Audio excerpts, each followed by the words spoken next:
कि ईरान से अगर जहाज चले तो तेल खत्म हो जाए, रास्ते में 2 बार तेल भरना पड़े वहां जाने के लिए।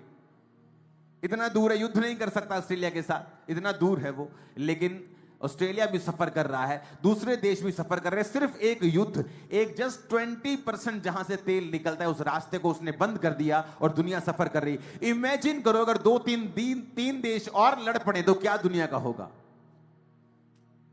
और ऐसा होगा फ्यूचर में,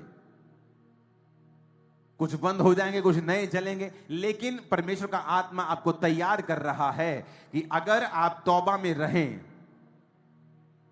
आज देखो अन्य जाति लोग तौबा करी जा रहे हैं, वो योना के प्रचार को सुनते हैं और परमेश्वर पे यकीन करते हैं और वो तौबा कर रहे बच ही जा रहे हैं, परमेश्वर को ब्लेस कर रहे हैं। लेकिन जो क्रिश्चियन लोग हैं, मुझे लगता है परमेश्वर साडा है, पादरी भी साडा है, रब भी साडा है, बिशप भी साडा है, सानू रब ने की कह लेना, ही तो क्रिश्चियन है।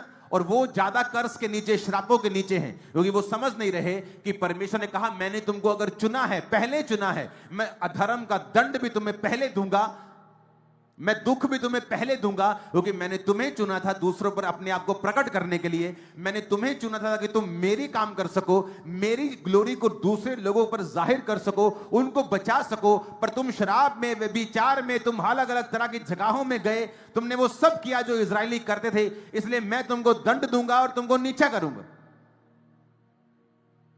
हालेलुया।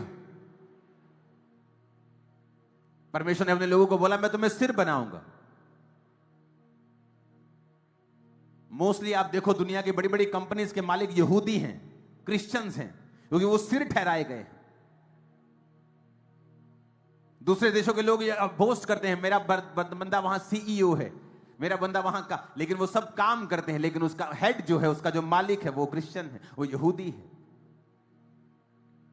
उसका वचन अगर आप समझ जाएंगे तो परमेश्वर अपने वचन को पूरा करेगा आपकी लाइफ में।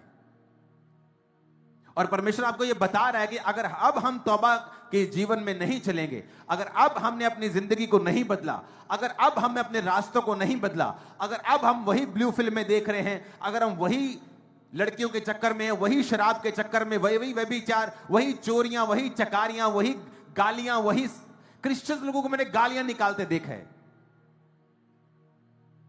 खासकर जो बड़ी बड़ी पदवियों के ऊपर थे उनको भी गालियां निकालते देखा है। इमेजिन करो, वो कह रहे हैं हम क्रिश्चियन हैं और मुंह से गालियां निकल रही हैं, एक दूसरे को मां बहन की गालियां दे रहे हैं। इसका मतलब आप नहीं समझ रहे हैं कि परमेश्वर का प्लान क्या है आपकी लाइफ में।